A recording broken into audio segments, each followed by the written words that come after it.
I'll get your wife to beat you. Hey, hustlers, what's up? Welcome back to the Hustle Highway podcast. You know, where greatness great meets. I can't talk today. Oh well. Anyways, it's been a whirlwind around here, so we're It just has gonna been. go with it. You know, we share real stories of. Oh, I knew you was gonna do it. I was waiting on it. Oh, that's okay. I'm gonna let that slide. We all know you're in Shitter. I'm a Houday fan. So Anyways, I yeah, didn't mean to mess up we your have intro. we have a true VJ. boss. We have a true boss lady on here tonight. We are celebrating Women's Appreciation Month, and so we want to interview some of the badass hustling bosses that we got out there. We know y'all women rule it. Hey, behind every great man is a great woman, and behind every great woman is a man that wishes he was a great man.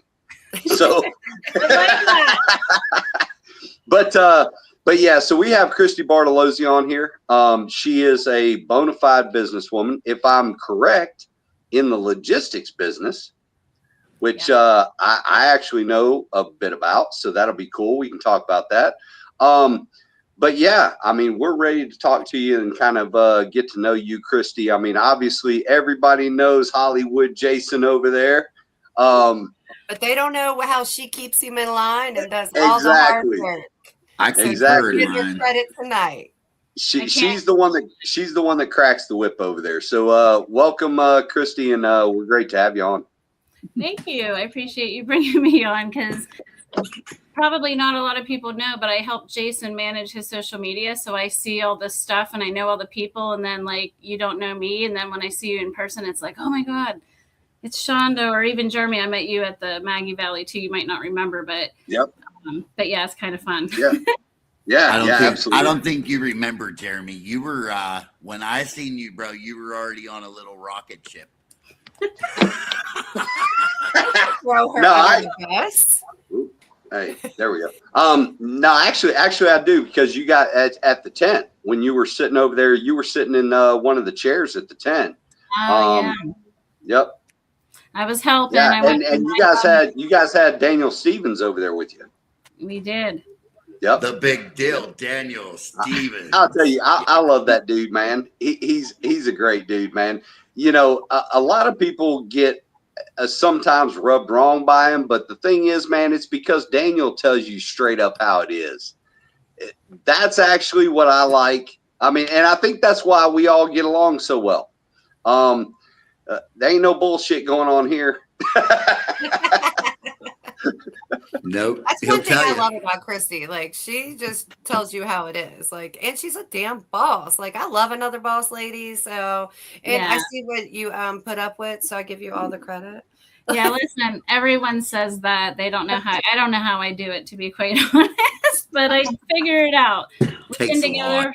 Well, we've been together for 24 years before I kind of launched my career, but before where I'm at today. So yeah, it was a different Jason back then than today. He's a little bit more wilder. So I know Jason's told me like that you're in a male dominated industry in which I can relate because I grew up, my dad's a diesel mechanic. And I grew up around truckers. My whole family was truckers. Like a couple of the That women. explains it. That explains She's it. a mother trucker. Hey, you know it. Even my tires say it. But I was like, I didn't know how you got started, like how it came about. Yeah, so I'll tell you, I talk about this all the time. So my journey started when I was 19. I went to college. I was running a pizza shop and didn't have a good experience at college, so I quit. And then I went to another college and decided that wasn't a great opportunity either. But I wanted to buy this pizza shop I was managing, and I thought the guy making like $45,000, $50,000 a year was like awesome at that point, you know. So I'm like, Dad, you know, what do you think about this? And he's like, if I were you, I would definitely not buy that pizza shop and you should come work for me. So that's kind of how my journey started. I decided to go to work for my dad when I was 19 years old. So I've actually been in the industry for 29 years. But back then it was, you know, very small. There was like 5 of us, family business. And my dad was an agent for another company that does the same thing we do today. And I would say about 7 years in, when I got into the business, is when he decided to open up the company, because I think he realized, me, my brother, my sister all work for him. And I started at the bottom. I will say, just to go back a second, I started in an operation role, and I did work my way up, and I've worked every role in the company except one part. But I'll get into that here in a second. But it was one of those things where my dad just kind of had me do all these different things, and I would just do it. And I think along the journey, my dad just chose me to run the company. In 2007, he appointed me the president of the company. Nice. Yeah, no, it was interesting because he put me in that role, but he didn't really allow me to do the job of that role, so to speak. He brought in, Good at that. yeah, very good. Like, hey, I want to put you in this role, but I didn't have a college education or the degree. It's kind of interesting because my dad would always say, we need to hire people with educations and these college degrees. I'm like, You're like, I grew up around this. I know, right? So, but to give you a little bit about what we do, I guess, before I get too far into it. So we're a third-party logistics provider. I don't own any trucks or any equipment, but we arrange the shipping of freight on trains and trucks across the country, Canada, and Mexico. Awesome. Yeah, and one of the cool things about my company is I am the only woman-owned company today that owns the railroad contracts.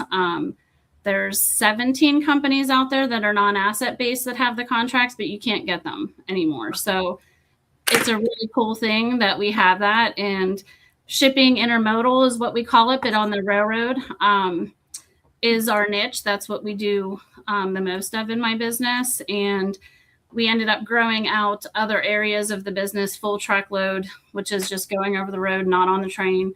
And then LTL, which is less than truckload, shipping a pallet, 2 pallets, etc. Because our intermodal customers had those needs, and I didn't want them to go somewhere else because a bigger company might take that business, and right, I wouldn't have it. So we built those divisions out, and we also have an agent program. So as we started the podcast, I talked about my dad was an agent and then started the business. But now we have a program that we helped other people, basically we're their back office, their money systems, stuff like that, so they can operate their own business. Wow. Yeah. So, and then like throughout the years, I feel like there's so much, it's hard to talk, like 29 years of doing this, but I think learning every role is extremely important in a business, especially if you're going to run the business and eventually own the business, because I understand what everyone goes through in those roles. LTL was the one area I did not work in, though. I will say that. Okay. But I've done everything else. So Yeah, but really, when you think about it, I mean, less than a truckload, there's not a whole lot to that. I mean, most of the time that's more close by. It sounds like you were more involved in long distance kind of coordination of things. yeah, a lot of what we do is transcon. It comes off the West Coast and goes across the country to all the major markets. And then, of course, down south, like Florida, Georgia, that kind of stuff. We also ship a lot of tequila out of Mexico. Jose Cuervo is one of our accounts. Okay. Comes on into Kentucky. And then we also work with Sazerac, which is in Kentucky. So we actually ship a lot of liquor on the railroad. And Excellent. yeah, that's a big piece of our business. A lot of what we specialize in is food and beverage, not produce. So you guys use railroad? Yeah. Oh, wow. Okay. Very cool. Because that's, most of the logistics that I work with, is obviously, 18-wheeler trucker stuff. Dealing with the railroad, that's a little bit different. Actually, the funny thing is most people that watch this podcast know that Norfolk Southern Railroad really hates me. Hey, they're going to hate me after my call today with them too. Yeah. Some years ago, they threatened to sue me. But that's a story for another day. I'm telling you, it has to do with that property that they own down in Atlanta that I found out about. Tighten up. That's basically I ended up talking the city of Atlanta into taking it from them, and they did. So they don't care for me too much. But But but yeah, that's very cool because actually a really good friend of my family's actually does a lot of railroad work. His family actually owns a railroad company, so yeah, I'm always interested in that, man. I mean, it's railroad's totally different. Yeah, and people don't realize. So you have a truck that literally goes to a ramp and picks up an empty container. I'm so Jason, sick of your husband. I'm so sick of him. Jason He just put his Jason gold just wants chain to on. he just wants to keep showing his gayness over there. I mean, we understand, Jason. You're trying to come out of the closet, brother, but I mean, this Doors ain't the wide time, open. bro. Doors wide This is your open. wife's time, damn you. And hey, real quick, I see someone shout out to Proximo. That's the customer that we pick up at the facility in Mexico. Oh, that's Shiner Dan. So Yeah. where all that cartel stuff just happened was right Yeah. there. So Yeah. we couldn't pick up shipments for several days because of the shootouts and all that crap. But so anyways, a truck goes to a ramp, picks up an empty container, which you would see like a tractor trailer on the road. It's the same thing. Yep. But they put the container or they pick it up, then they go to our shipper. For example, we ship for Blue Diamond nuts in California. Okay. So they'll Awesome. go to the facility, pick up a load of nuts. We bring it back to the ramp. We drop it off, and then the rail takes it from there, puts it on the train. We track it the whole way to the destination. Another truck comes in, picks it up on the chassis once it gets off the train, and then we deliver it to the customer. And that's how it works. A lot of people don't realize how much freight moves by train. I mean, it's like 4% of the total market, but it's a huge amount of business that moves on the railroads because you're taking trucks off the road, which helps with the ESG gas, the stuff they complain about, but it's also safer to get these trucks off the road in these long haul moves. I mean, there's a lot of short hauls we do too on the East Coast that go up and down the coast as well, but it's a really good way to diversify your business if you're a shipper, having both options, because I'll say like COVID was a crazy time in supply chain, and then it just fell off the cliff. Yeah, it fell off the cliff in 23, and I can tell you the last 3 years I've been trying to recover and like keep the business going. And finally now we're in a market where literally the last 3 weeks, 4 weeks now, like the business is like coming on pretty heavy. So it's definitely an interesting business. And I don't think people realize too, like how complicated it is to get products in stores. Yeah. I'm sorry. I was going to say, I actually can relate to you because, COVID very much disrupted my business. Same reason. Being able to get supplies, being able to get the same supplies. So you had to actually start getting to where you were a little flexible about the supplies you got. Right. And then on top of that, and like you said, even now, one of the things actually we've been faced with over the past several weeks is the fear of a lot of the places we get supplies from are in the Middle East. So over the past few weeks, it started getting real rough now to figure out where we're getting them from. And trying to make sure that you maintain that integrity starts becoming very difficult because people need these supplies, but at the same time, you want to provide them with the same quality. Right. Yeah, no, that makes it tough. I can tell you a lot of the shippers we worked with, and they had to change like where they were buying products from, different countries, shipping into different ports.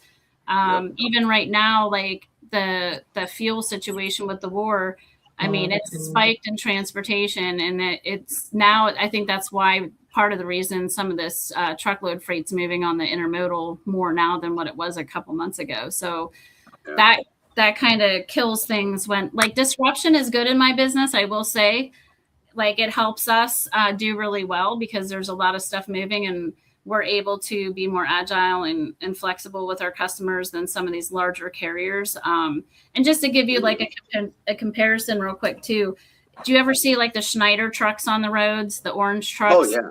And then JB, those are like two of my largest competitors, but I can also ship with them. But I try to do everything I can direct with the railroad so I can control my trucking sides.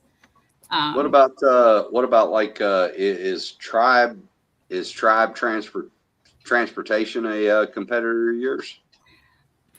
Probably not. I mean, they're kind of they're a Native American woman-owned company. They're kind of real. I think they're more down here in the Southeast. yeah, and they have their own trucks probably. Yeah, they do. Yeah. Yeah, so like we don't do a ton of truckload. I mean, the truckload that we do is like drop trailer dedicated stuff. Okay. Yeah. Pretty much all for Chet Pallet, to be honest. But Okay. in the trucking world, like on that side, carrier like that, you know, that to me, like we need those carriers to help ship our freight.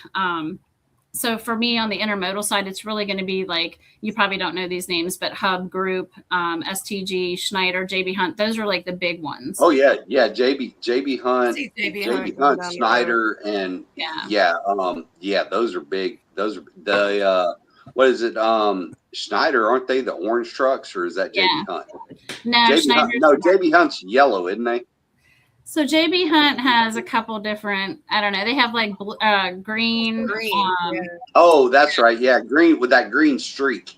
Yeah, they're a little, they have like the 360 on the trailers. So the interesting thing though is like we can move our freight in their boxes, but a lot of times we get nervous at these asset carriers, then they go direct and then take the business from us, which is why we work as much direct with the railroads as possible. But it's pretty cool to be in like a pool where I'm like, I just pulled a bunch of business off at JB Hunt. We just won like 1,500 shipments out of one facility that typically it's hard to win business off of them going westbound to California. So, I'm sorry, these comments are cracking me up on YouTube because on this one it comes through, and I think these are YouTube comments. I don't know. Are there protections in place? I've got the Facebook ones over here. So well, hit YouTube and I'll hit Facebook.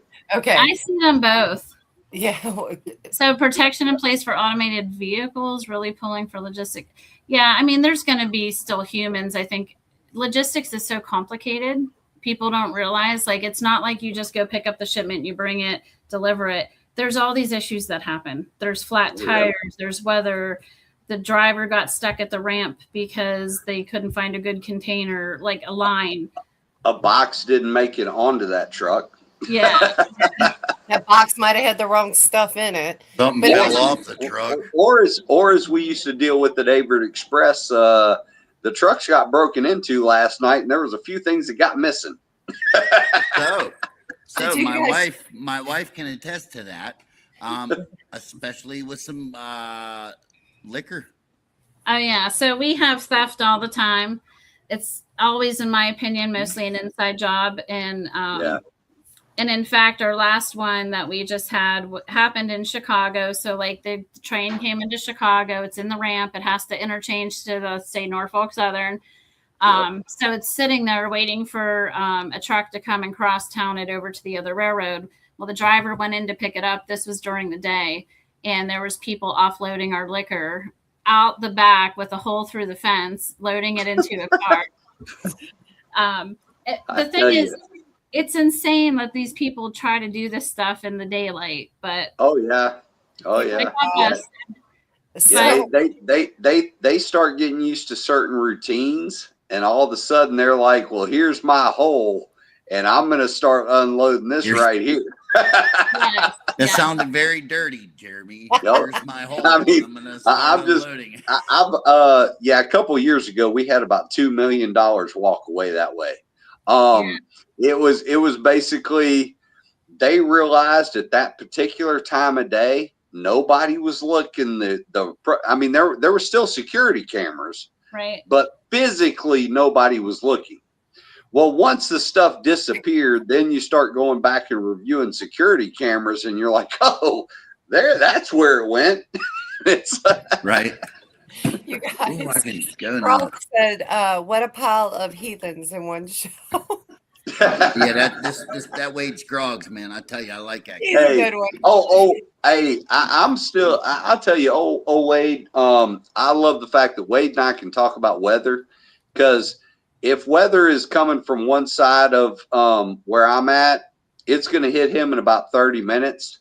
So we usually get to talk about weather a lot. Oh, that's nice. He talks to you. Listen, I talked to him once, and then he goes like black. You don't hear nothing from him for like a month. And then he comes back like, hey, brother, like out of nowhere. And it's like, God damn you, Scroggs. Yeah, he lives over there on the other side of Georgia. Dude, Jeremy, he catches some shitty weather over there, he tells me. Jeremy, get the Oh, Facebook. yeah. Unfortunately, man, the jet stream drops down through here and comes straight across North Georgia. And so, yeah, we actually, a lot of people don't realize this. Statistically, we actually get more rain than Seattle does. Oh, wow. Well, it doesn't Yeah. always rain there. They just say that so California people don't come up there. Like, and it's an No, we don't want none of those people here. I swear. You know how many people in Seattle told me that when I was there? They was like, listen. I was like, oh, Right. it's nice. It was like, don't be telling people that. I was like, yeah, calm Oh. down. But hey, Dee Dee. Yeah, there's Jeremy. Hey, Morgan Stewart, how's it going, brother? Brandon with the Moonshine Company says, look at all these fine looking people. And Jeremy, call too. me tomorrow. I got to tell you something. I mean, I hear you, brother. I feel love. I mean, look at all these fine people, and Jeremy too. Moonshiner Slim says, "What's up, Jason?" What up, Dan Slim? Man say, "How's it going, brother?" O'Sheen Smith, hey, great to see you, brother. Liberty Soulshine, Brad Sanders. O'Sheen says, "Got an uncle, lost 2 fingers to a railroad." I hear you. W. Scruggs. Dee Dee saying hi, Kristy. My old hunting goose grounds is Williams County. O'Sheen says, are there any protections in place for automated vehicles? Really pulling for logistics to stay humans. Oh yeah. Catch up, Jerry. Scroggs says, Geronimo, get ready for coming through tonight. Yeah, we're supposed to get some good storms coming through here. At least he talks to you. We got them here now. Like we got our neighbor, like 5 houses down, there's a tree laying on the house. Yeah, it was bad here too. And then there's some guy from Heavy Metal Moonshine that keeps commenting in here. He's got to do his job tonight. Okay. Hey, Dee Dee up in Must here. Be Kristy. Good to see her. Let's see what else. Dee Dee was in logistics for 10 years. Oh, Dee Dee was in logistics. Cool. Oh, Yeah, awesome. it's funny. A lot of people don't realize what all it takes to get something from one place to another place and then onto a shelf. Yes. I mean, it takes a lot of moving parts. Yeah, no, it absolutely does. And hi, Dee Dee. Kristy, are you reading the messages on both? Yeah. Wait, Daniel Stevens said, "Look at all the masters in here." There's royalty up in here, man. Damn, Daniel Stevens. I know Justin Meredith too. Right. Oh my God, Justin Meredith, we're not worthy. I don't see the comments for some reason. I see Sunkiss.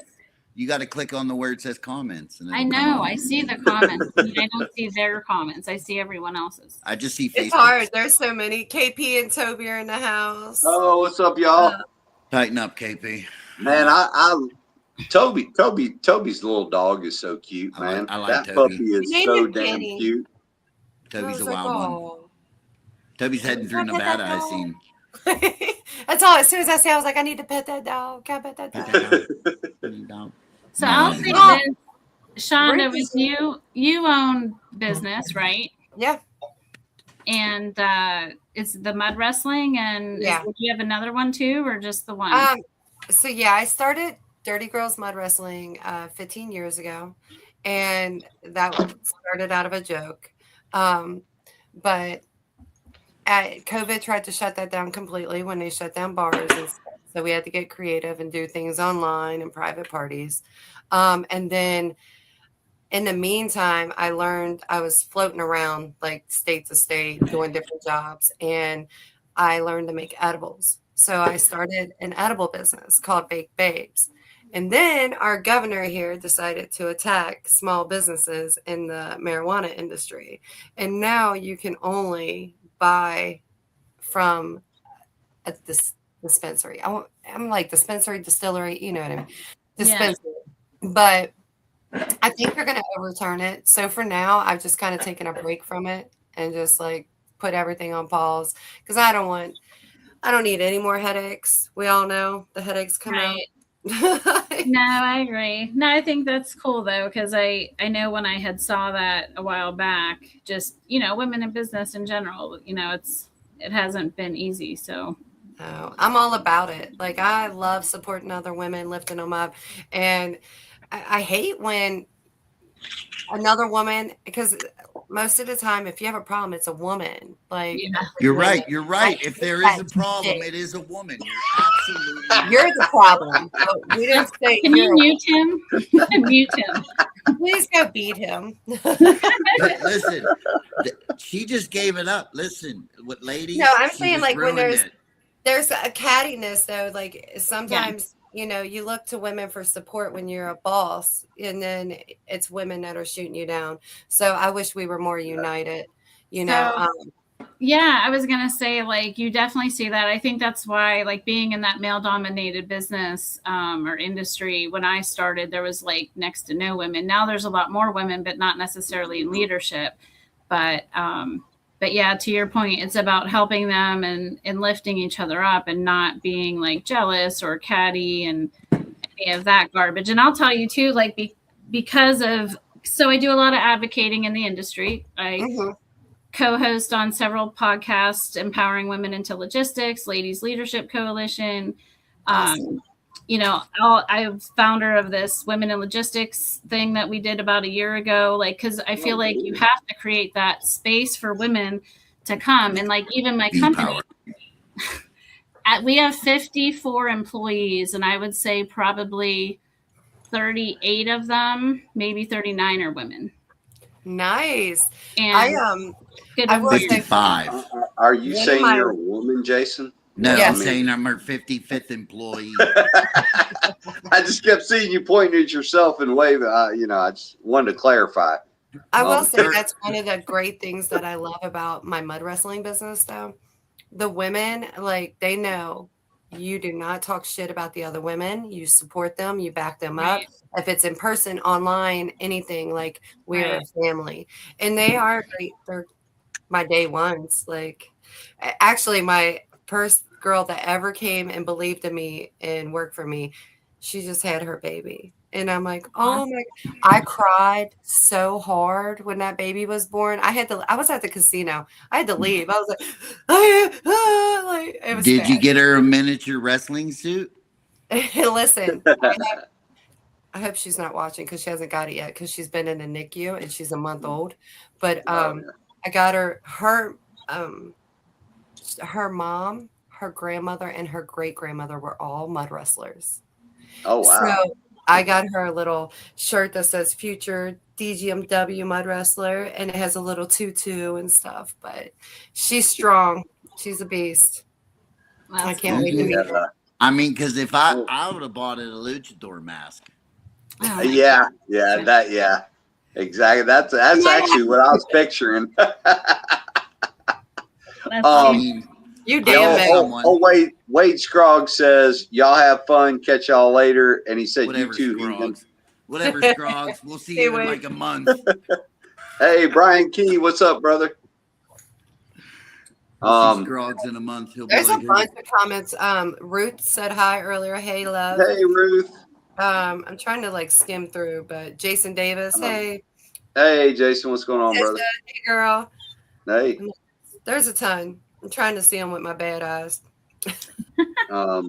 So, Kristy, you guys dealing with the railroads, that's got to be a little bit challenging because, like I said earlier before we went live, it's I have learned a lot that railroads can pretty much do just about anything they want. There's a whole lot of rules and laws that don't apply to railroads. So does that create challenges for you guys? I mean, I would say that when we have to depend on them having equipment, them having the proper transit times, because a lot of what we ship, we have to pre-schedule the appointments when it gets picked up. So we have to hope that it gets there in the time that we expect it to, and a lot of times it doesn't. If it gets there early, they think that that's great, but early isn't always good. So yeah, when you have to abide by those rules, it's challenging. I mean, I'll say it, it's like in a monopoly. You have 2 on the East Coast, 2 on the West Coast. And the UP is trying to buy the Norfolk Southern as well. So I think that'll be a good thing, just because transit will get faster, and there's just a lot of issues we have on the other, Norfolk Southern. So I think that'll be a good thing. But yeah, it's tough. Like my business relies on, carriers, drivers, the railroad, everything else. I just have to have the best customer service so I can continue to get business and grow. Yeah. Well, it's funny because earlier, even when we were talking about Norfolk Southern, my youngest son still lives with me, and even he kind of perked up because he even knows, because Norfolk Southern's even mentioned him in the lawsuit that they have with me. Leave that baby alone. So he even perked up when he heard Norfolk Southern and stuff. So yeah, they're an interesting company. I will say. Listen, they've had a lot of control down here in the Southeast. Well, the union. We'll make sure that your name gets left out of that deal. I was going to say it's not going to matter probably in the next year, because even though it hasn't been approved, I'm sure the merger is going to be approved and Norfolk Southern will no longer control their destiny. I mean, I had a call today. So we have such a good relationship with the Union Pacific. And even though I'm a smaller mid-sized company compared to some of the bigger companies, we grow with them. Like, we get some treatment because of how much business we're bringing on and stuff like that. And having a meeting with them last week about some stuff, and I told him some concerns about the Norfolk Southern. And let me tell you, today I got a call from the top today. Literally, I got an email in my email box saying, hey, I got a call from the Union Pacific. The second guy, the CEO, the second guy answered him, and he said, you have some concerns. And I was like, oh, shit. I'm like, I didn't realize they were going to go back and make sure they work on this. And, again, it's just, you're stuck with reps that don't respond timely. Yeah. They don't try to help you resolve your issues because it's the railroad. Like, to your point, they can kind of do what they want. Yeah, they feel like they can pretty much run however different direction they want to, and nobody can say anything about it. Yeah, it makes it, like I said, I think the railroad is a really good viable option for shipping transportation and taking trucks on the roads, but it is tough when they're that big and you only have those options. Like when I started working for my dad, 29 years ago, there was more railroads, but they consolidated over the years. I want to say there might have been like 600 some over the years. Now there's a lot of short line railroads that are out there. There's hundreds of those that connect in between. But there's only 7 Class 1 railroads that are out there. So so it makes it challenging. You don't really have a choice. You have to ship with one or the other. I have a question. Yeah. Why is there only 7 of you women that have a contract and nobody else has that? Do you not do that no more? 7 women? Or people, not women, but just whatever the contract. Oh, the company's a non-asset. Because they got to the point where they didn't want to have to deal with a bunch of companies. So, and that's one part of it. So you have to go through someone like me or one of these other carriers I talked about. The other part of it too is, you have to ship. I know with the Union Pacific, you'd have to ship at least 5,000 shipments a year that you were going to convert from truckload. You can't just say, this is what I'm going to do and I'm going to get there one day. Like, that's not going to happen. If you're a big trucking company, a truck brokerage that has a lot of freight they could put on the rail, they would entertain that, but they're not necessarily entertaining that anymore. Again, they don't want to have hundreds and hundreds of customers that they're dealing with. Good answer. Yeah, it's I got a question. I want to know, how do you put up with him? I don't know, because that's a great question. I don't even drink. Oh, shit, girl. Shit. No, I have my other device, but no, I will say it is a challenge to keep up with him, to be quite honest. He is a character. He is. But how long have you guys been together? 24 years. Oh, wow. Yeah. So how'd you guys meet? I love this story. We got all Well, the There questions. you go. Listen, I'll give Y'all you the got short like and that skinny. little My face is meet, real red now. you got a meet cute story. You got like a meet cute story. I gotta for behind the doors to my people that I trust story, and then I got what I'm gonna tell you story. Kind of Okay, deal, right? so you'll Because we're share on the other live. one with us off screen. Yeah, exactly. So it's real simple and easy. I seen her walking down the street one day, and she looked like she needed a home. So I said, "Come on What? over." Oh, no. That's what happened to him. He got arrested, picked up by the cops, and they brought him to my house, and he lived with me ever since. Sorry. How the hell did they bring him to your house? So Jason was like a stray puppy. No. Yeah. She fed me once. I wasn't stray after that. Fed you once. I wasn't stray after that no more. He gives me no credit. No credit. No, so Actually, she knew- it's funny. Great minds think alike. Morgan Stewart just commented. He said she must have had a spot in her heart for puppies. Clearly. Clearly, right. Oh my God. Listen. The police picked him up, dropped him off here. What? that ain't no Let's bullshit. just She's say telling- your podcast, The Hustle Highway. I was a hustler back then, and so was he. There you go. I get it. So you hustled him right on in there. I did. I'm still hustling. Big money hustler, baby. No, I'm playing. So this is how I met. So I was with some chick, and she was talking to that chick's brother, and I don't know. I remember, and this is the funny thing, right? And I remember saying to the dude one day, I'm like, dude, and they weren't boyfriend or girlfriend or anything like that. But I was like, bro, are you dating that girl? And he's like, nah, we're not dating. We're just friends. I'm like, bro, if I was you, I'd be marrying that girl, dude. Straight up. That's exactly what I said to him. I'm like, dude, if I was you, I'd marry that girl. And then there we are. Here we are, X amount of years later. Well, let's just say we started dating. He put a ring on my finger in 6 months, and I made him wait 14 years. You'll get I that. chose. Listen, marriage is a demon that I condone. Listen, my son and his wife now, they've been together since they were 15 and they're 28 and they just got married last August. Yeah, you need time. Yes. But they grew up together, you know what I mean? So, Yeah. Yes. So and It's a that's lot of kind of fun. like what we kind of grew up. I mean, not really grew up together, but like our 20s on. yeah. Well, that's a big growing age. Boy, you really learn some shit in your 20s, 30s. Not only that, we were wild, and well, I know I was the wild one, but I was working for my dad.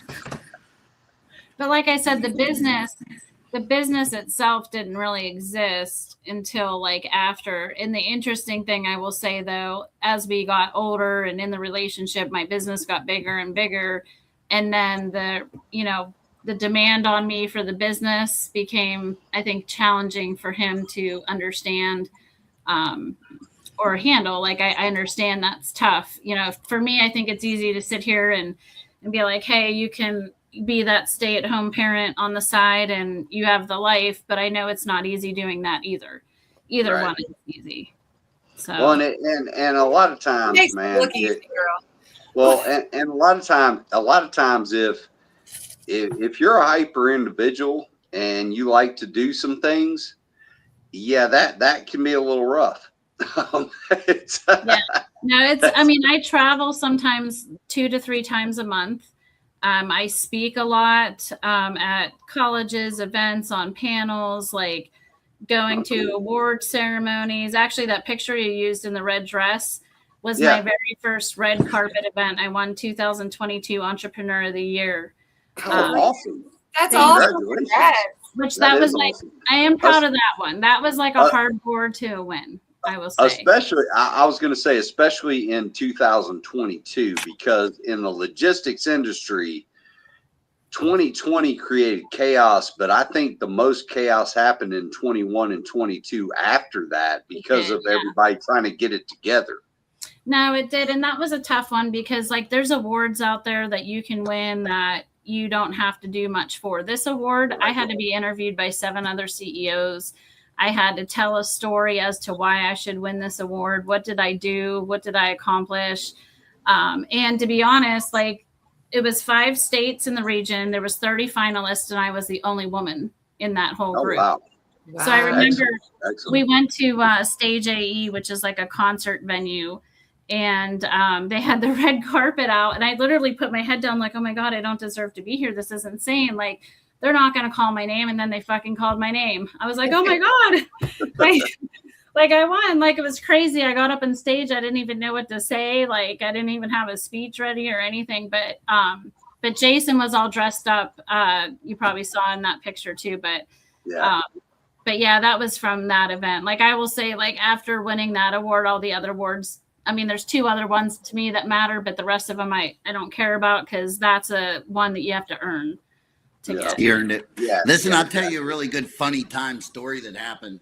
We went to she got invited to this like really cool thing out in California. Listen, it was real quick. So I won the award. Then they send you out to Palm Desert or whatever, California. That's what you're going to talk about. It was actually the ceremony there. Yeah. Oh, so to win the world, we all get a chance nice. to win the world award.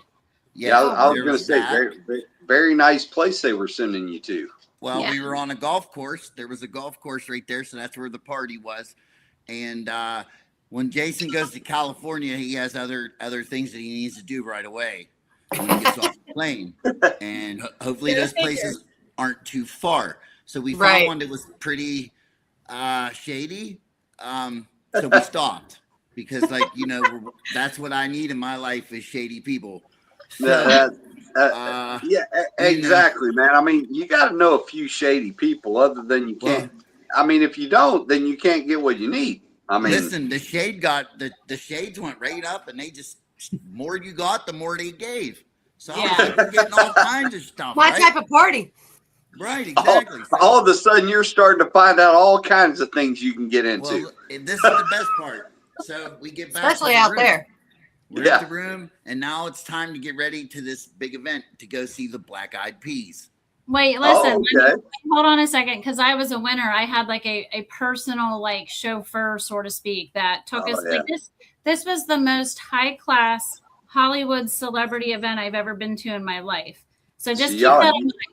There's y'all were rolling VIP status. Yes, and there's people in this room that have like cured diseases. Like, these are the people I'm among CEOs in this space. So, anyways, I've been in a couple situations like that. Yeah, and it gets real interesting. Yeah, it's weird. So the heathen got lit, right? Yeah. Listen, lit ain't even the listen. So we get back to the room and she's getting ready, and I'm like, well, fuck it, I'm gonna eat a gummy. Well, she gave me like a whole range of gummies, and I feel like the more I bought, the bigger the dose she gave me. So I'm eating, not paying attention. I eat like a normal 50 milligram, boom, and then she gets out of the shower. We, do our medicine, and then I ate another gummy that was 300 milligrams. So let me just say this. I'm glad she came to help hold me up. She had to help me walk because my steps weren't big enough. At my celebratory event. At her celebratory event on a golf course on Top Flight night, or is that what it was? Top Gun night. That was a different night. Yeah, each night they had a theme. It was freaking. And then Wayne Brady was the microphone guy. Oh, nice. Yes. Yeah. So here I am, like steps, like, oh, I can't. Like, I'm over here like, oh my God. He's got a mohawk too, right? So all these other people stands out. Yeah. Yes, absolutely stands out just because I'm just like, shit. I'm just trying to act normal. I couldn't wait for it to go away. I'm like, is it gone? Did it go? It probably lasted over a day. Listen, I thought I was a professional. I was reading the bag one time. I was eating cookies that we got in California one time. I was reading the bag. And I was on like cookie number 6, and it was like, don't eat more than 4 cookies in 8 hours. I'm like, shit, I just ate 6 in 5 minutes. What's going to happen? Like, eat the rest. You already know. Now I will say, I think Shonda at one point overdosed me. Now I will say them You sound freaking like you're brownies. crying. Them brownies are awesome. They're so gooey, and they're like the perfect brand that you want to snack on. You know, when you got the munchies. But the problem is because you want to snack on them, you end up eating half a pan. And the next morning when the alarm goes off, you're trying to figure out, holy fuck, dude, like, am I still eating these freaking things? And but it's because she makes them perfect. You know how like the perfect brownie like has the nice chewy crust and the gooey inside? Yes, I like That's that. what she does to you. And so then you get the munchies and you eat a half a pan of them. And the next thing you know, the whole next day you're fucked, man. I mean, you're just nobody overdosed you but you. It ain't my fault I gave you a pan. I like that stuff. Like when it happens, I made her make a cake for my birthday one year. Oh God. And a chocolate cake.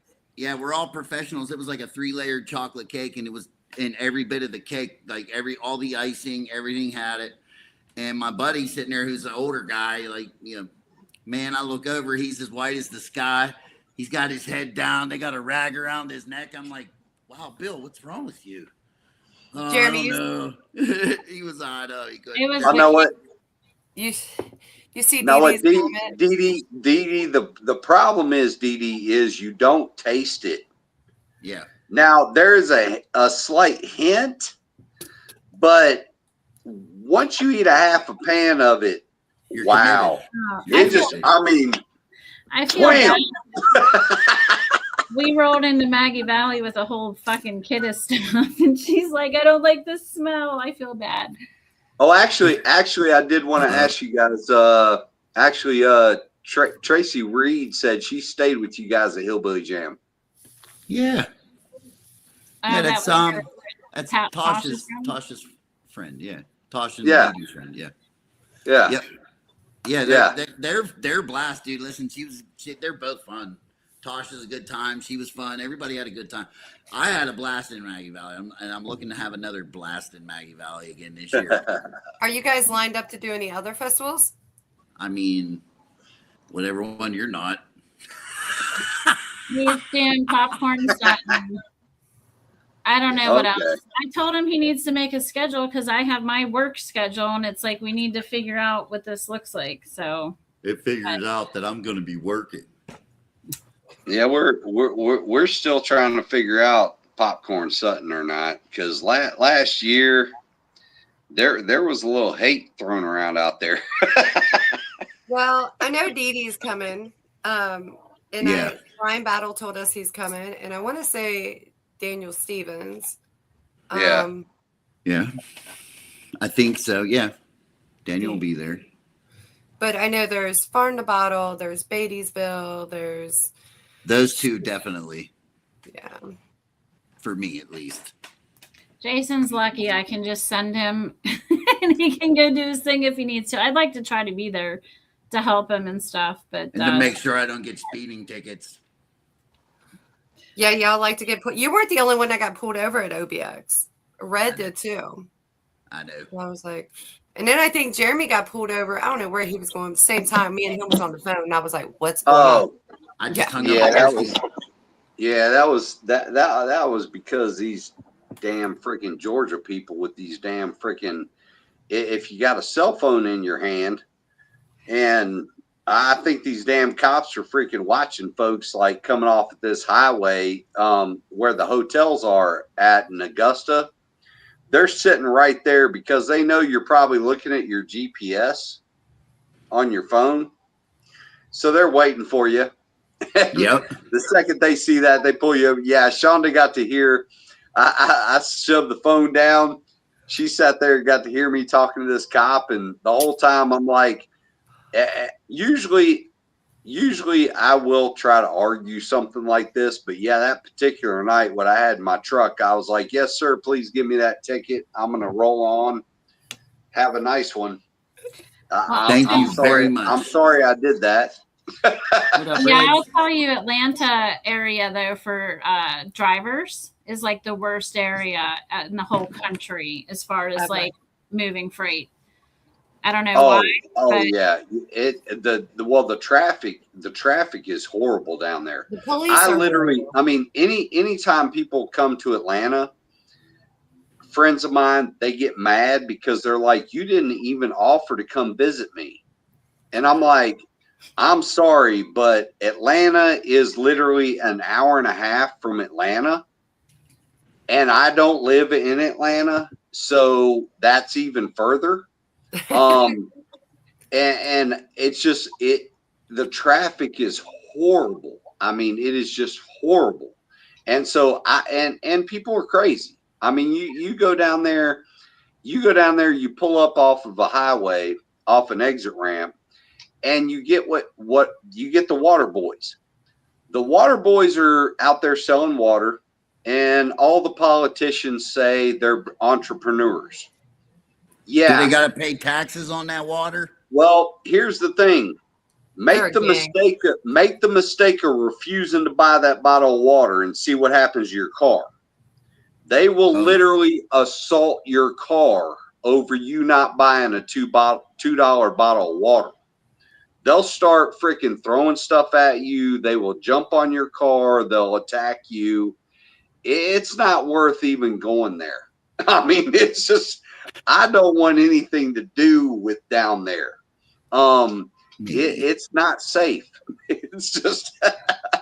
I can tell you the last time I was down there, we have I'm part of women's business. It's a big diversity event. They call it WBENC. So I went down in Atlanta, and it was probably the worst place to have it because you had to get on a bus to go to the convention center, and you're talking like, I think there's like 45,000 women that come to the show every year. Oh wow! Wow. And I bet the panhandlers. I bet the panhandlers are all over them. Oh yeah, it was awful down there. Yeah, I used to have to go down to Atlanta at least 3 times a week. Some years ago. I'm gonna say, was you shaking your ass down there, bro? Oh yeah, absolutely. And trying to make that money. Coming. I knew it. You pole dancing. But man, you'd have these same people come up to you, hitting you up for money. They tell you the same story. That they were out of gas. I love it. That one guy even had a suit and a badge from Georgia State University, and he'd tell you he was a professor, but he forgot to fill his car up. He's out of gas. He needs some money. You would see that dude every week telling you the same story. And it was like, okay, brother, are you really teaching kids? Because teaching them how to hustle. Wrong. I mean, something's really wrong with how you're planning your week out, brother.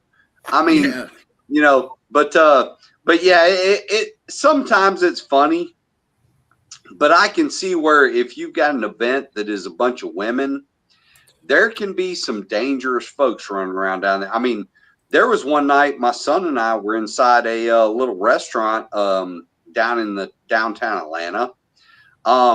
He wanted to go there because it was a special kind of food. We're in there, and this guy, we're the only 2 guys standing there. This guy comes in, starts knocking everything off the counters. He's pushing the cash register off. He's screaming at everybody in there. And my son is a very peaceful guy. And he's big, but he's peaceful. And so he's like trying to be nice to this guy. And this guy comes up to him and starts like putting his arm around him, all this. Yeah, Dad's over here freaking pulling my knife out, flipping this thing out, getting ready to freaking stick this guy about 4 fucking times because I'm like, no, we ain't playing this game up in here. But yeah, unfortunately, that's why I avoid Atlanta, because people down there just they get crazy, man. Well, Jeremy, Jason built a stripper pole up here, so if you want to come visit up here, we have one here. Oh, Kristy keep telling him that we're going to get our percentage for pimping him out. That's good. That's good to know. We need some. We need video of Jason on the pole. No, I didn't build it for me, motherfucker. I built it for her. Listen, Kristy, I'm constantly telling him, like, look, I'm going to pimp you out. I didn't know, like, look, as a woman, there is no way in hell I'm going to be in somebody's inbox being this. But when he sends me some of the stuff or tells me about it, I'm Not like, me. Lord, She ain't let me talking about get my 20%. Like, I'm about to flip you. Right. These women we are used to watch nuts. that they show are on so TV, bold. Gigolos, all the time. Oh, I can imagine. Yep. I'm Yeah, like, we watched Gigolo, and one of their main guys actually just got arrested for murder. Who? Who's that? Where? One of the Gigolos on the TV show, The Gigolos. You damn, I watched? forgot you said that. I need to watch that show. What do you mean? We used to watch it. I just seen the headlines one day. Oh. Gigolos? We used to watch it all the time. Maybe Jason did. Yeah, No, clearly. me and her did. No. But Jason, know you what like it to is. watch gigolos. No, it was funny as shit, right? Because the dude actually ate a whole bunch of shrooms and went crazy and ended up choking her out. I don't Oh remember. wow! This just happened though. That just happened. That's At why I least don't Jeremy remember just it. stares at the ceiling. Yeah, But yeah, you yeah. I remember like who- to. I like. you I like to lie. look at how the Look at her ceiling face changes. turning red. She lies. She knows Yeah. exactly what. I don't know why my face is red. It's hot. Yeah, it is. We're talking But- about some Hey, stupid shit. That's why. Jeremy, you did eat them on the live one time and got missing. Yeah, yeah. Hey, Reggie Wagner's on here. Hey, brother. Hey, There's Reg? another superstar right there. Reg. Yeah. Hell yeah! All kind of masters in the house tonight. I'm telling you, man. Yeah. Morgan Stewart says Atlanta sucks all day, every day. Yeah, exactly. The whole state Kenny- of Georgia Kenny- can kick my ass with the Kenny- police. Kenny Parker, old Kenny Mack in the house. Kenny Mack. Kenny the Kenny cook Mack. Parker. And then The cook. There's Roy Blair. Crothers. Blair. Hey, Roy Crothers, what's going Hey, Roy. on? Hey, Canada Blair. Actually, I was talking about Blair this morning. Actually, some people were talking about how in America, how people are taught to believe this, taught to believe that, and I'm like, I got some friends of mine from Canada that have told me that the internet is so censored up there that they can't see shit about what's going on.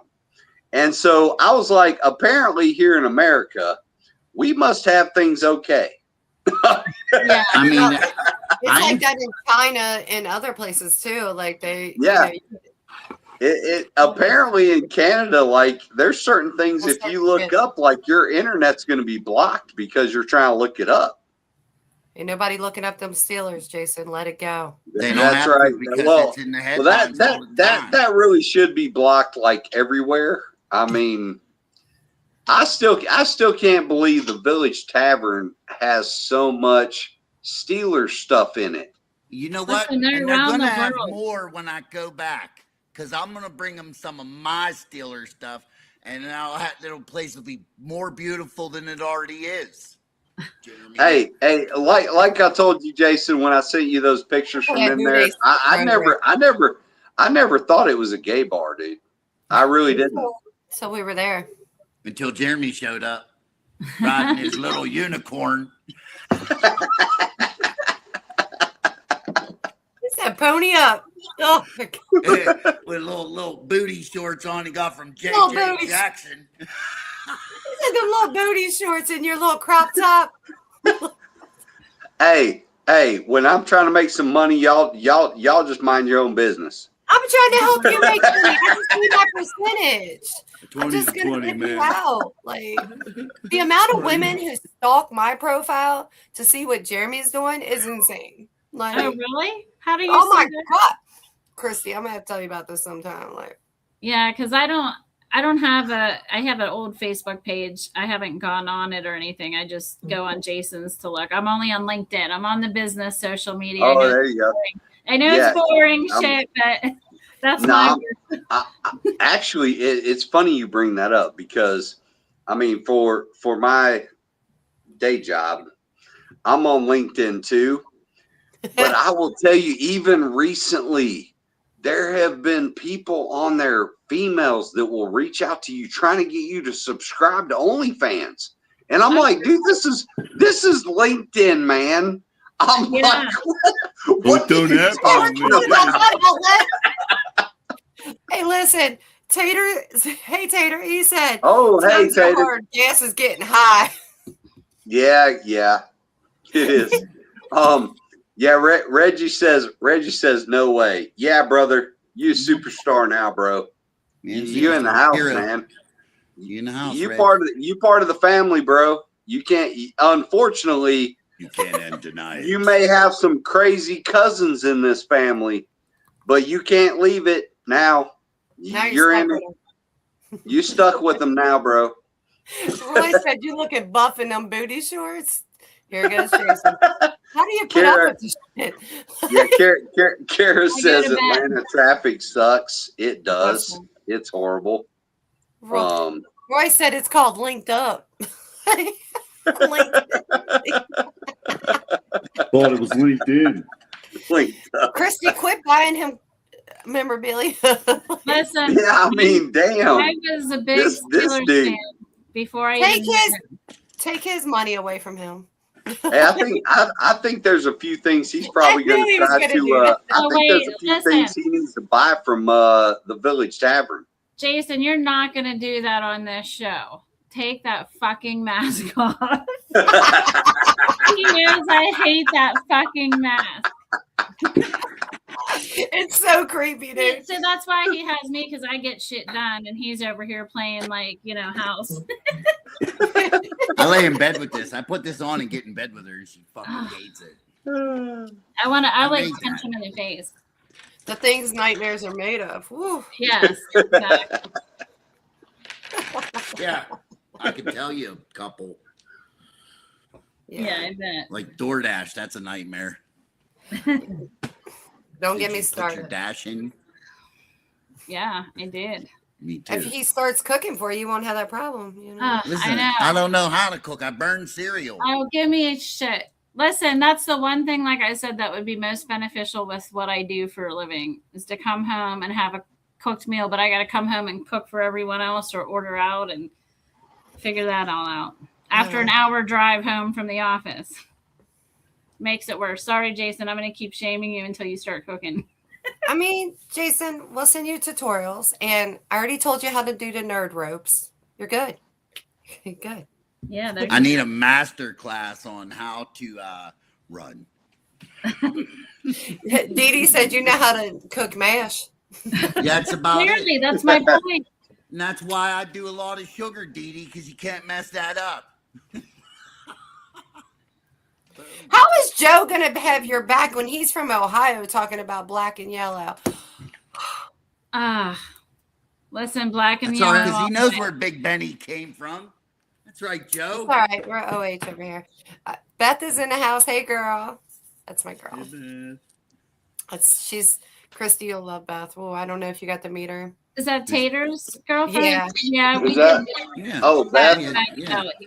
We all had dinner. Beth He's is not a big Beth drinker. is great, man. I'm And, not either. but she did drink a No, liquid but marijuana with me. Yeah. Well, No, which is good. she will have fun though, regardless. I mean, she's just a fun person. It was funny because I was standing outside of the Village Tavern talking to Donnie Benton, and I'm just standing there, and all of a sudden somebody like half tackles me, and I'm like, "What the hell?" And it was Beth, and then Tater was right behind her. Yeah, we love them. They're great folks, man. I mean, they're like family. Yeah. To be honest, that's the thing. One of the places that I really hope we go this summer or spring, whatever. I hope we do go and rent out cabin 11 and 12 and have Tater and Beth come up, have a good time. Dude, that's like Tater. That's like where Tater grew up at in Sevierville, that property. That's his holy ground. Oh, it's beautiful up there. And What and if it'd we be had so- cabin 6 and 7? Oh, that's too far away. You got to get on that 9, 10, 11, 12 path, because then once you're there, the blocked off road that goes up the mountain, that's up where his family and grandparents and all that used to go and slide down the rocks, bathe in the creek, do all that stuff up there. You guys, we got a comment. So what up? Cuz is in the house. Oh, hey, what's up, cuz? Oh Woohoo! my gosh, Reginald said he's going to stay on Daniel, so you cook for me, Jason. So I agree, Reginald. And yeah, Justin, he does need lessons. No, I don't. And hey, Marcus. Marcus Chapman's in the building too. Hey, Marcus, what's going on, brother? Yeah, we're definitely sliding down them rocks. Oh yeah. Oh, that's what I was saying this past summer. I'll cook for you the next 5 times. And then after the first, you'll say no more. I mean, I'll tell you, old Tater's a damn good barbecue, man. Good God, his food is so good, man. Oh my God, that's summer eating right there. I burn cereal. Hey, Reggie says, Kristy, I will have Daniel Stevens bust his chops until he cooks for you. I'll block him. Got it. He said, I'll block him. That's how master distillers treat each other. Got it. Yeah, Right. we'll block the shit out of you. I'll block you and then message you right back. Yeah, that's right, block Dee you Dee. again. He's going to intentionally burn it so he doesn't have to cook. So I started intentionally burning all my shit up, so I didn't Dee have Dee. to cook. That's fucked up because I was like, you were doing real now I good. love y'all the got to eat pettiness. out. Yeah, Yes. the petty comes I was out like, now. fuck this. I'm going to start burning shit. Well, there's You another used- reason why I really hey, got burned. my but- current wife doesn't cook so good. Listen, because I'm a fucking businesswoman. That's why. Well, she's a boss. That's right. That's right. She's a boss, brother. I am. He does not. work. I don't She's think he will. Hey, shut it. I don't think he'll ever understand. That made my day. Yeah, I don't think he'll ever understand. Like the size of my business and shit. Like he has no fucking clue. Like it's not fucking easy shit, and it's a lot of stress. So he needs. What she's saying, Jason, is that now you're going to have to start going on the internet and taking cooking lessons, Yeah. and making sure that when she comes home, she has a 5-star meal on the table ready to go, brother. It's just really not that hard. You got a barbecue grill? Throw something on it. Yeah. This is my face on depression. Just go watch some Gordon Ramsay freaking hate it. videos. I've You had know, his food you'll be before. good. He makes really good mashed potatoes. Listen, I will go to whoever will cook for me. I need to pay. Like I need a chef in this house, like legit, for the whole family. I need cooked for too. Who's gonna cook for me? I can't cook You. for myself if I'm cooking for you. You. Why can't we just Cook hire for someone to cook for both family. of us? See, Oh, he's just gotten too Dee- used to the lifestyle. We'll just pay for it. We'll I'm just pay for accustomed it. to this lifestyle Dee- you have provided. Dee Dee's saying that Jason, you just need to get some lessons from Kenny Parker. Yes, he does. Well- and we were talking to him the other night. Oh, I will agree. tell you, I'm jealous. I mean, I love to cook. Tosh. If I had Kenny Parker's kitchen, Tosh. I would dominate Gordon Ramsay. Well, I'm you should jealous see the of kitchen. Kenny Parker's kitchen. You should see the kitchen we have, and it doesn't really get used often. I have like double ovens. I remodeled the whole damn thing, and like no one really cooks. I mean, Damn, Jason. Not Damn, What? Jason. I think that's a told hit you I on you, burned bro. Cereal. You don't burn cereal. You pour that shit and you eat it. We Yeah, know and I'll you miss do. the bowl. Go right So on the listen. floor. So I also mentor women in business. So a friend of mine, she owns a logistics company here too, and she was dating this new guy, and she brought him over here. And legit, I'm like bringing stuff out to the grill. He's like, "Can I take that off of you and cook for you?" I'm like, "Yeah, absolutely." And he, every time he comes over, he cooks for all of us. My son, like I'll take it because he likes. Jason's over there like, yep. Oh, I got to Like invite him over, like- bro, and he keeps cooking. I'll feed him moonshine all day. He'll fucking cook for us. We're swimming in the pool. He's over there slaving over a fucking hot stove. I'm like, my man, we're swimming. I'm making you steak. You're making your kid steak how he wants it. You know? Yeah. Go ahead, bro. I'll be in the pool. Thanks. Like he was legit, like checking the steak, putting it in the foil, like for our 15-year-old son. Like, is this good enough? I'm just like, I'm just shocked someone's cooking at my house other than me. He has a really good story about a hot tub and a wedding that he was at in Europe, and it was hilarious. The events that led up to what happened, I wish he could tell it because it was. The dude passes out in a hot tub. They try to pull him out. The dude was naked. His wiener hit him in the face as he was pulling him out of the hot tub. And this is the guy we're letting cook for us. Well, listen, that's your fault. Take a wiener to the face, you'll make a hell of a steak. Well, okay. Cuz said Southern cooking down south, no Uber. We have Goober. Yeah. Well, we don't use Uber here. We have DoorDash. They bring it right to your door, and then they run. KP said, come to South Carolina, Masters Boss. I got y'all. Yeah. And Tater said, I'm having deer patty melts on homemade sourdough bread right now. It took 10 minutes.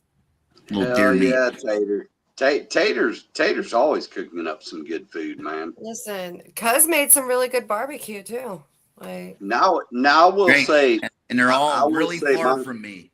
And I know y'all seen the steak video, and that's the what video? I posted the steak and salad. Oh yeah, Now I will say, my son, when it comes to fish, my son. Yeah, he treats me pretty good. Cause that's his job. He basically builds. No, he builds and maintains people's fishing ponds. So he knows how to go fish. And yeah, he'll bring home some really good fish. Yeah, that's one thing I am blessed with is he'll show up with some bass, trout, whatever's in season. That's what we're eating. So good eats. Trout season's right around the corner.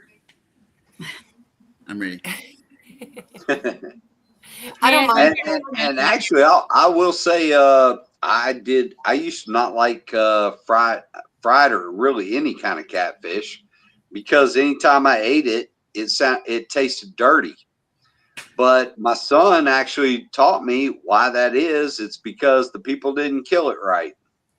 And he when he feeds me catfish, boy, that's good shit, man. Be right back. I haven't posted pictures yet, but I got to try catfish stew. And it was simply amazing. I was like, what?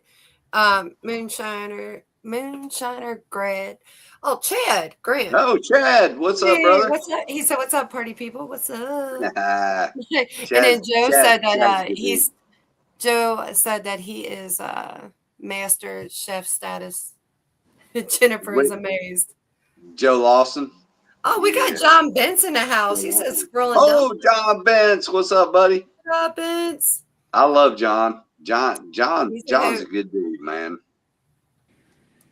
Sunkissed Orange says, yeah, they're bottom feeders. Yeah, they are. And the funny thing is, because catfish are bottom feeders, if a fisherman throws them on ice and then lets them just basically suffocate and die, the problem is they release all their toxins into their meat.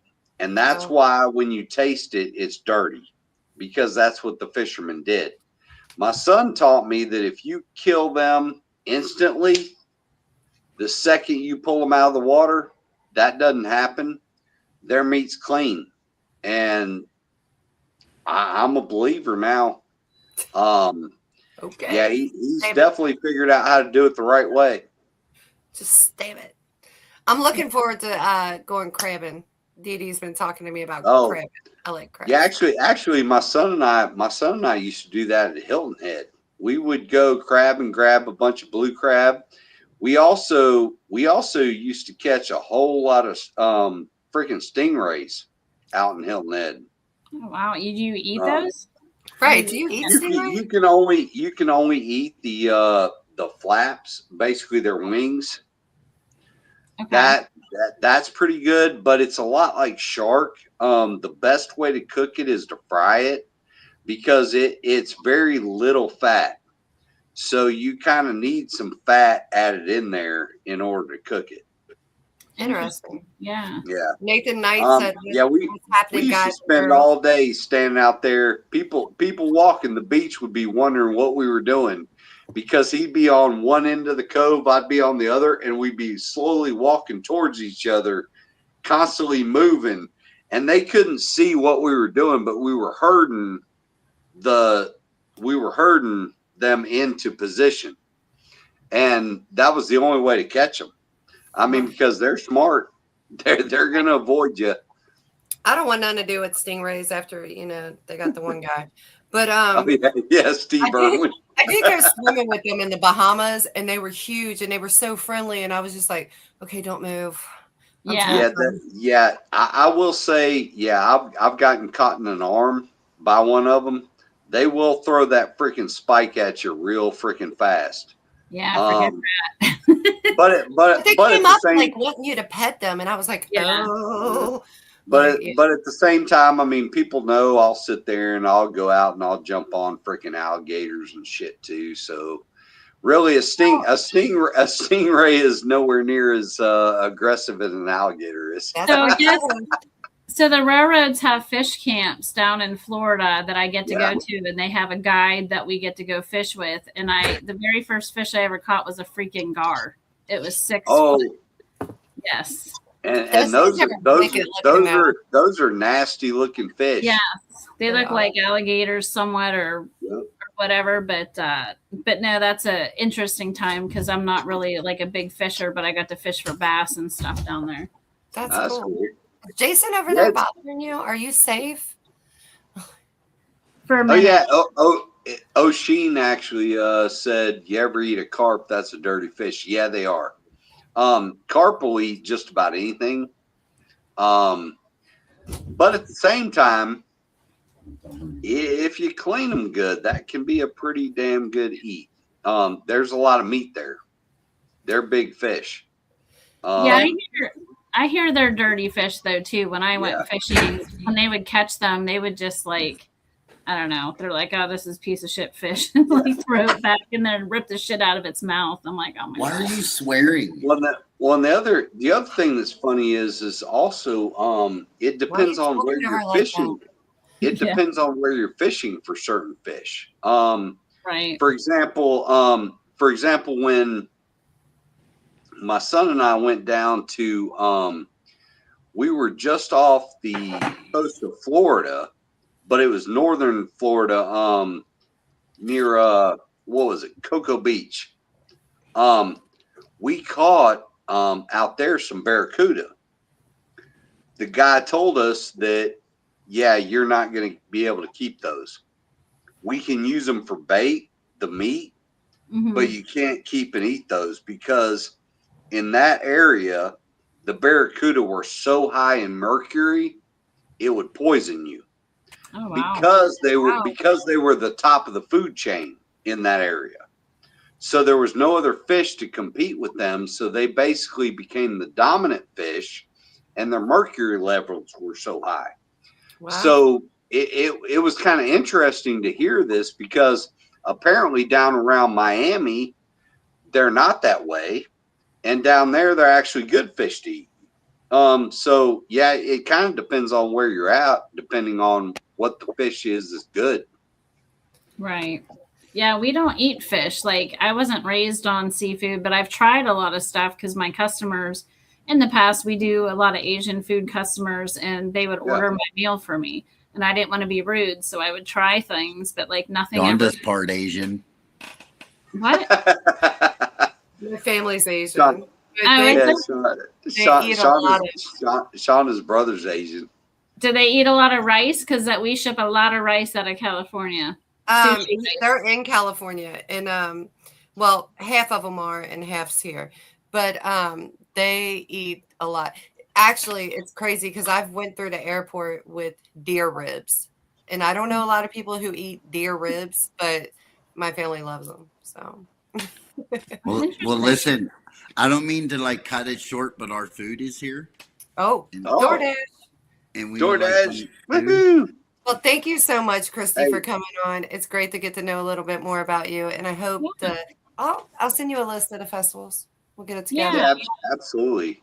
And yeah, Kristy, very cool to have you on with Women's Appreciation Month, all that kind of stuff. Obviously, you're a hustler, you're a boss lady, you're Yeah. handling business, and that's great. I mean, And you that's did what. that. Yep. Yeah. That's what this is all about. And you still have to deal with that guy. Listen, I Or can't even that- really deal with let's him. see, That's that the whole, guy. An award for that that. guy down there. We're gonna get It's you all an an award. act. I know. And I'm so busy. I probably keep myself busier so he can do his own thing. Well, we Listen, loved when she having was- you on. Thank you. And Yeah, Jason, no, thanks for having me on. I appreciate it. Hey, keep being a anytime boss girl. I want, listen, I want that same kind of reaction when I go on your show again, Jeremy. Oh, absolutely, brother. Yeah, and you guys are welcome anytime. And Anytime. Jason, I'll be honest with you. Actually, one of the most fun podcasts we had was when we did the crossover holiday episode. Yeah. That was fun. Me. That was a fun time, man. See, and that And- just goes to show you it's not a war between everybody all the time. Absolutely. Exactly. I mean, But we also do have to give Jason a shout out because I was talking to him on the phone one day and I was talking about how petty we are. And I was like, yeah, maybe we should do like sipping the tea episode or something. Yeah. And he was like, petty besties episode. yeah. So One, I'll give you credit. Thank you for that. Yeah, we give you credit for that. And actually, we will be having to do one of those very soon. Very We soon. constantly get folks asking for us to do it again. So we definitely have to do that again. You'll have It to was join a good time. Obviously there was a little bit of trouble that was caused from it, but nothing that hurts anything. Yeah. So Made for Well- good TV. yeah, exactly. It makes for good TV, and but yeah, we'll definitely have to do it again and have some fun with that. So listen, if you guys are out there and they ever hit you up and they're like, "Hey, you want to be on the Petty Besties?" and you better run because apparently that means they know you're up to some shit and you're putting your shit out there. 'Cause they're gonna let Not you know. Maybe. Purely speculation. Speculate. There you go. There you go. Hey, and brother, even though obviously we can't talk about it a whole lot, congratulations on who you're with too, and we look forward to being with the same folks you are, my man. And I'll be honest with you, yeah, I've been trying to talk back and forth with Kelsey Lynn too, and Minton Kitten. She's with them. So, yeah, we all going to have some fun this summer. Listen, man, I'm just trying to sell some jars, big dog. You know That's what I Hey, mean? right. there you go, Well man. out. That's what That's it's it, all man. about, bro. It's about time to make some money. It's been 2 Wow. years. Well, since so it much was we in got to get Kristy to ship it. Yes, exactly. There you go. Listen, that's my whole thing. I actually sent him to, where's it, Arizona, Jason?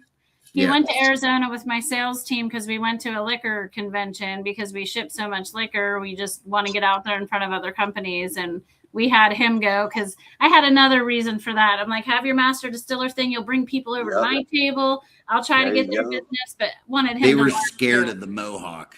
Hey, you know, Kristy, you got to pimp him out somehow.